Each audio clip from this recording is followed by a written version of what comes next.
powerful, efficient, its morale high, prepares for a greater, more decisive struggle, the Battle of the Atlantic. Hitler's admirals know that command of the sea means the death of Great Britain and victory in Europe. They also know if the stronger Royal Navy bars the way on the surface, victory may be won in the depths. At the outbreak of war, they begin expanding their U-boat fleet by as much as 1,000% a month.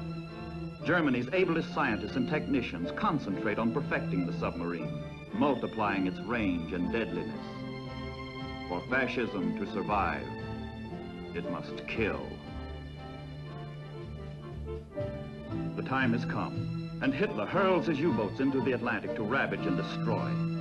The elite of the Nazi Navy, its best commanders, its most highly trained crews, man the submarines.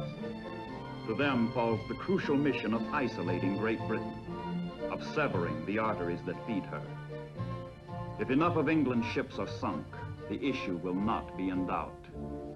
England starves, Europe dies. As war begins, England expands her now hopelessly inadequate merchant marine. In addition, hundreds of escort vessels are desperately needed to protect the cargo ships. For months to come, they will be pitifully few.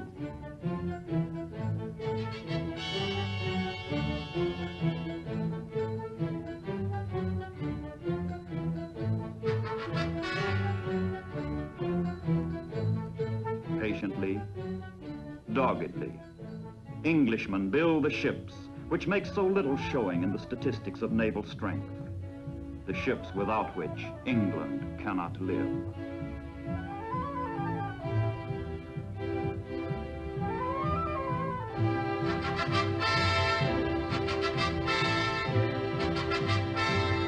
Canada's men and material enlist in the cause of decency and survival. Canada is quick to act with all her means. Precious goods from her farms and arsenals are loaded aboard ancient, poorly armed merchant ships.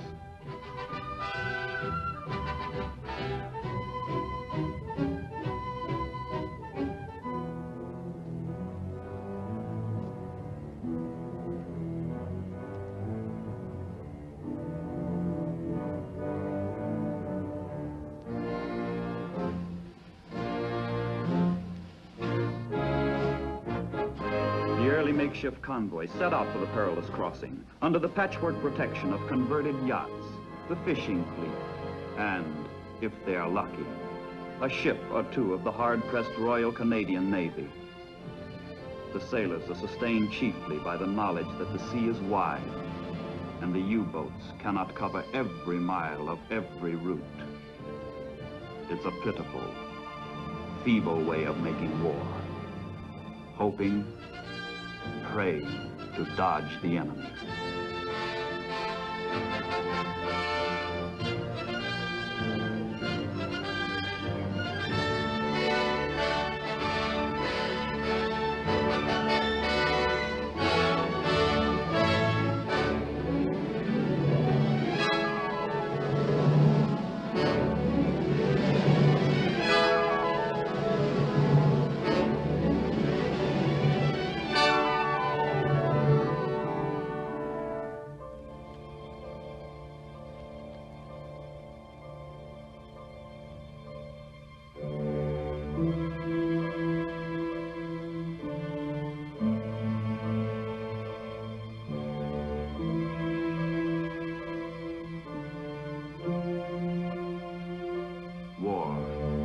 Tedious, boring.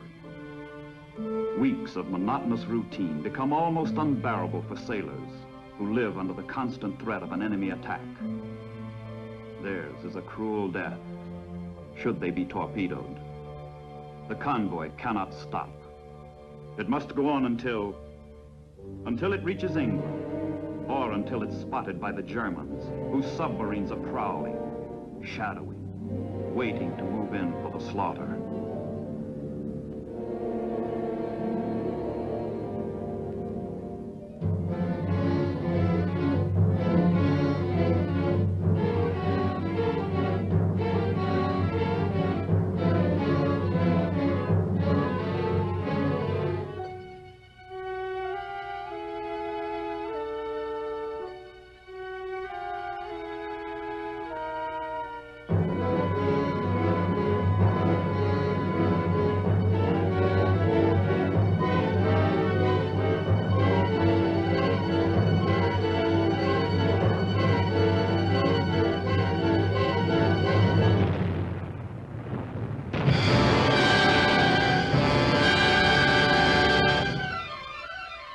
feeble escorts fight back, but are seldom effective. How can World War I equipment cope with World War II submarines? But the subs must be fought.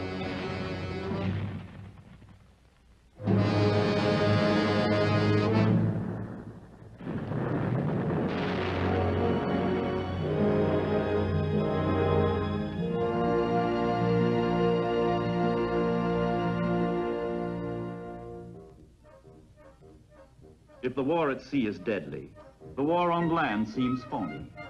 The Sitzkrieg is on, fought with propaganda balloons and leaflets, slogans and serenades.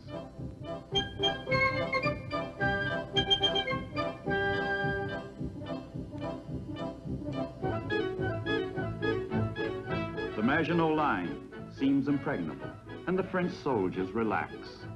But the Germans are not dancing. Their strength is building. Their plans are laid. Hitler's finger is on the trigger.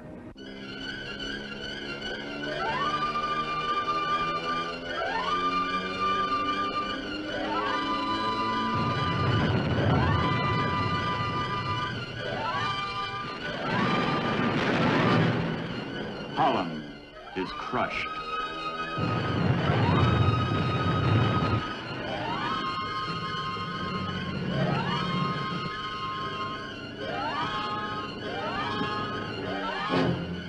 Belgium is smashed.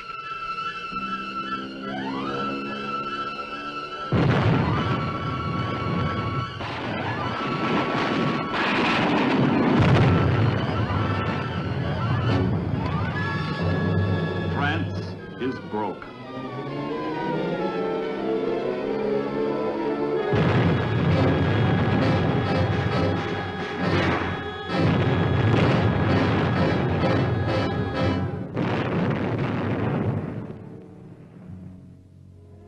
Dunkirk.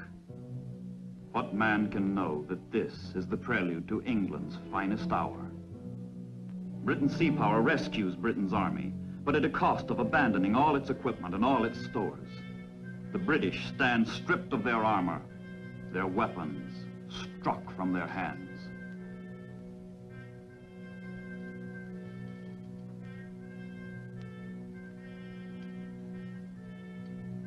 It is the hour of catastrophe. It is the hour of the brown triumph.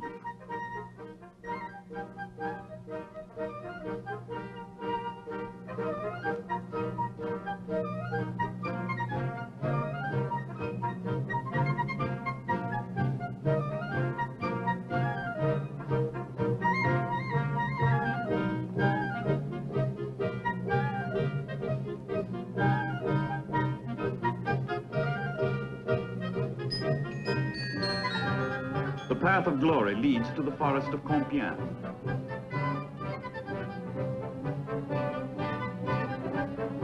With vulgar histrionics, the Nazis staged France's humiliation in the same railway car where the Germans capitulated 22 years earlier. The French surrender, and it is Hitler's turn to dance.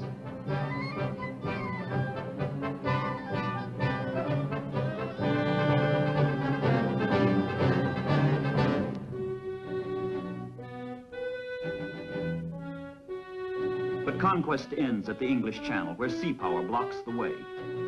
Yet, with the French ports in German hands, the striking power of the Nazis grows enormously. The enemy moves into powerful new positions that menace England's very shores. Now the submarine bases are a mere night's run from the ship lanes that sustain England's life. Now the U-boats are at England's throat. 6 weeks of blitzkrieg has made them 10 times as dangerous as before. 20 times as potent.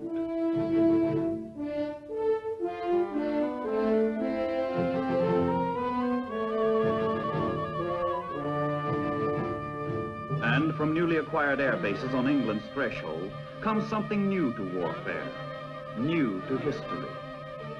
An attempt to pound a world power into submission by bombardment from the sky. Coolly and brilliantly, the English organized their defenses, meeting the new menace with new methods. But the Nazi squadrons come over around the clock.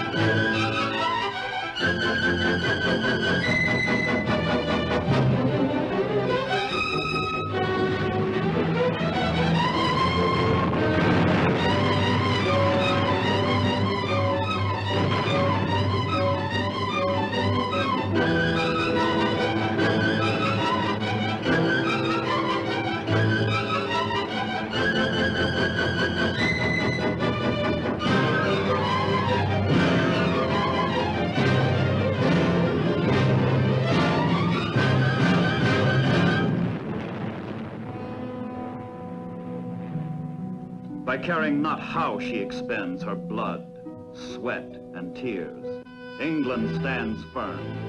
Hitler does not force her to her knees. A democratic people wins the Battle of Britain. But for Britain's leaders, the situation remains desperate. If freedom is to survive in the old world, the new world will have to act. In America, public opinion is slowly, surely forming. The issues are becoming clear. Congress moves boldly to safeguard American security by forthright aid to Great Britain.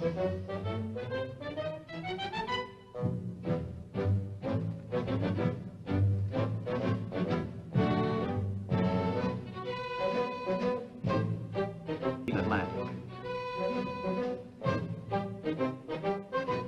Step by step.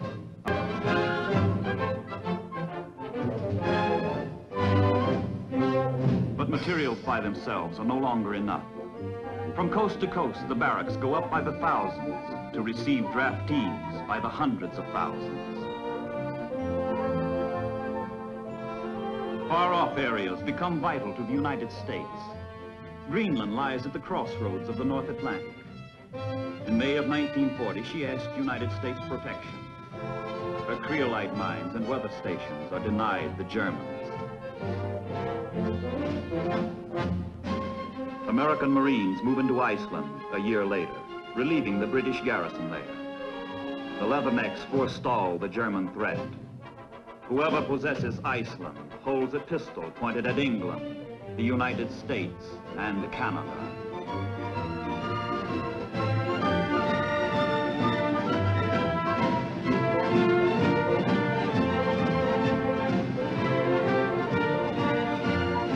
In midsummer 1941, Churchill and Roosevelt meet off Newfoundland to proclaim the Atlantic Charter. The four freedoms. Freedom of speech and of worship, from want and from fear. But these are the realities that support the ideals. The ships, the men, the supplies on which all depends. The ships plod along the North Atlantic convoy routes at dangerously sluggish speed, their pace regulated by the slowest merchantman in the convoy. And the slower the convoy, the easier it falls into the trap of roving U-boats.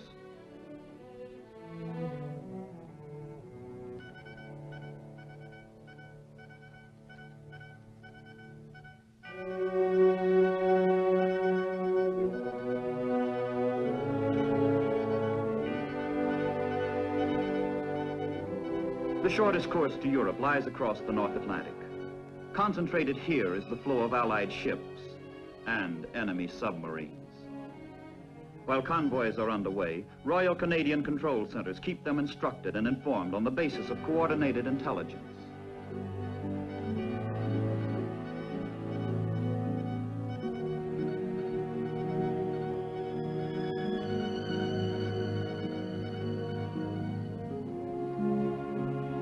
At sea, protection is weak, the menace grave. Around the rim of the convoy, the escort vessels keep station, herding the merchantmen toward their destination. In September 1941, the United States Navy joins the British and Canadians in protecting the convoys half their way across the Atlantic. American sailors are in the shooting war. though their country is not.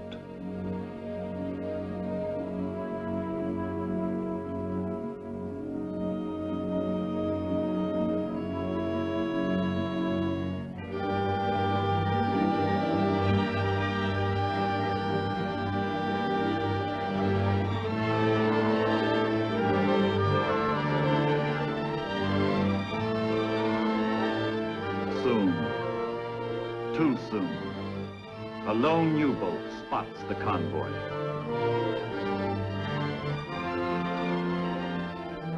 Its mission is to plot the convoy's course and speed and relay the information by radio to German naval headquarters on the French coast.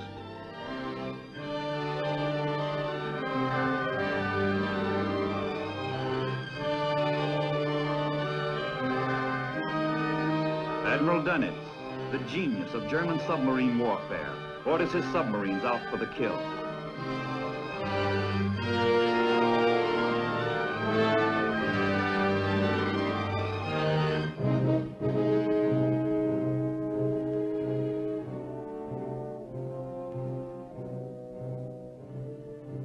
The U-boats in the area of the convoy are alerted and directed to an assembly point where they coordinate into a unified striking force known as a wolf pack. The pack rendezvous for the attack.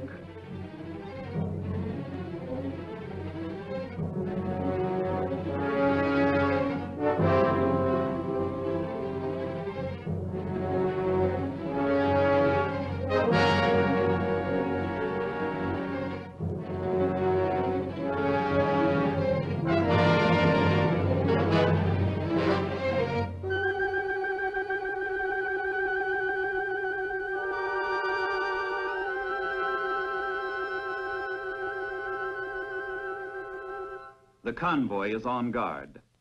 Sonar, ASDIC as the British call it, sends a sound wave into the depths, searching for a return echo from the enemy.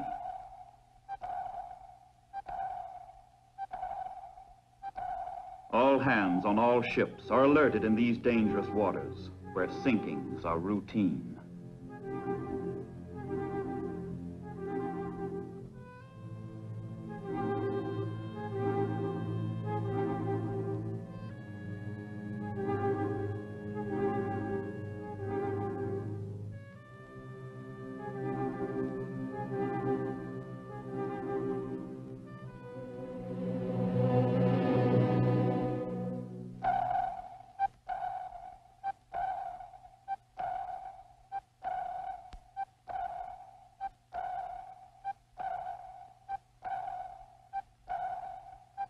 Contact. Too late.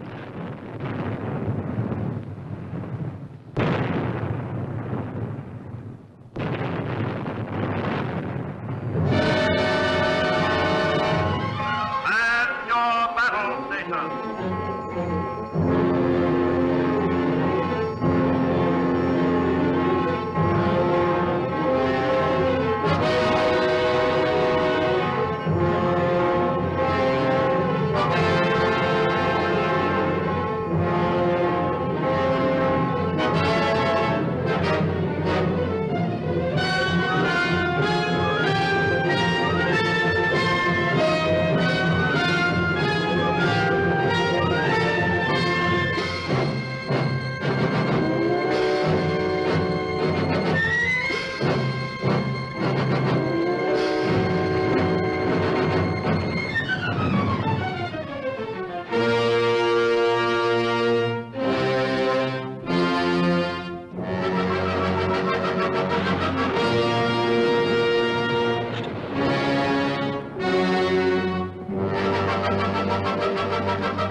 battle is over. Home are the victors, home safely from the sea. They have brought England a little closer to starvation, closer to defeat. Triumph and glory are theirs.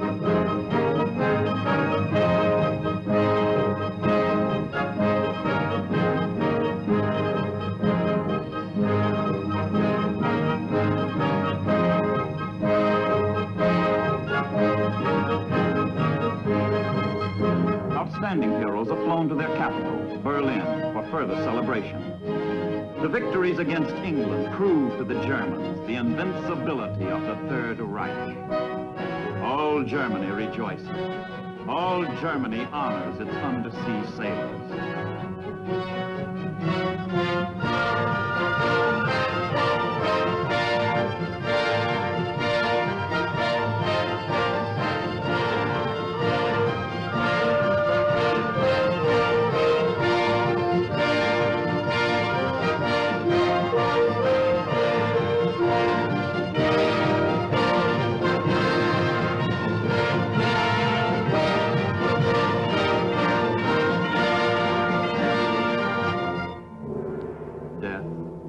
Destruction are the cause of the celebrations.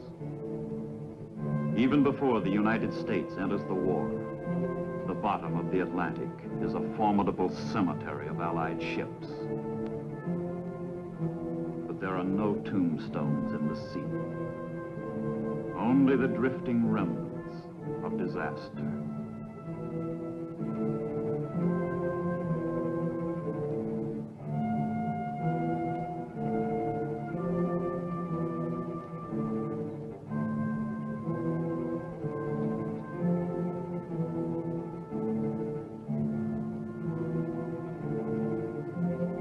And this is just the beginning.